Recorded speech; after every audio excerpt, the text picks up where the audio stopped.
एक नदी के किनारे दो पेड़ थे। उस रास्ते एक छोटी सी चिड़िया गुजरी और पहले पेड़ से पूछी, बारिश का मौसम शुरू होने वाला है, क्या मैं और मेरे बच्चे तुम्हारी टहनी में अपना घोंसला बनाकर शरण ले सकते हैं? लेकिन उस पेड़ ने मना कर दिया। चिड़िया फिर दूसरे पेड़ के पास गई और वही सवाल पूछा। दूसरा पेड़ मान गया। चिड़िया अपने बच्चों के साथ खुशी खुशी दूसरे पेड़ में घोंसला बनाकर रहने लगी। बारिश का मौसम आया और एक दिन इतनी जोर की बारिश हुई कि नदी के पानी का स्तर और तीव्रता बहुत बढ़ गई। इसी दौरान पहला पेड़ जड़ से उखड़कर पानी में बह गया।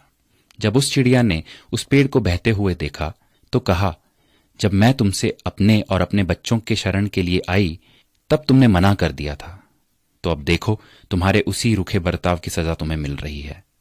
जिसका उत्तर पेड़ ने मुस्कुराते हुए दिया, मैं जानता था कि मेरी जड़ें काफी कमजोर हैं और इस वर्ष की बारिश में मैं टिक नहीं पाऊंगा। मैं तुम्हारी और बच्चों की जान खतरे में नहीं डालना चाहता था।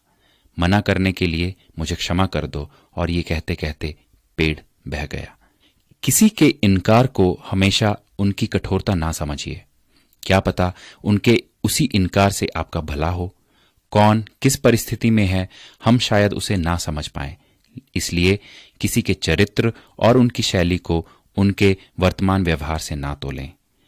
प्रभु भी यही कहते हैं कि एक मनुष्य दूसरे की सोच और विचार को नहीं समझ सकता। स्वयं प्रभु ही है जो मनुष्य को उसके हृदय से जांचता है, ना कि उसके रूप से। तो आइए दूसरों के बारे में ऊंच नीच से ना सोचकर सबको प्रेम और भाईचारे की नजर से देखने का प्रयास करते हैं।